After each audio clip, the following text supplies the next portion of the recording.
ఆ గుడి నిర్మాణం వెనకాల ఎంత శాస్త్రం ఉంటుందో తెలుసా? దాని నుంచి ఎంత శక్తి ప్రజ్వలిస్తుందో తెలుసా?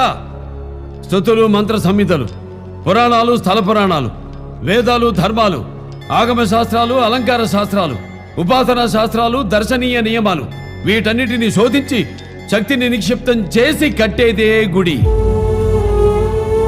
అందులో ప్రతిష్ఠించే మూల విరాట్ ప్రాశస్త్యం తెలుసా?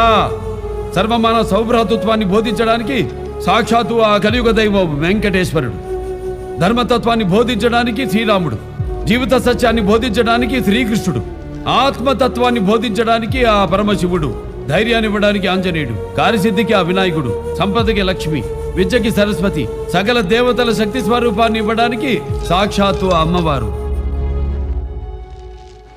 ఇంతమందిని మీ సంరక్షణ కోసం గుళ్ళల్లో ప్రతిష్ఠిస్తే ఆ శక్తి స్వరూపాలైన విగ్రహాలతో చెలగాట పడతారా?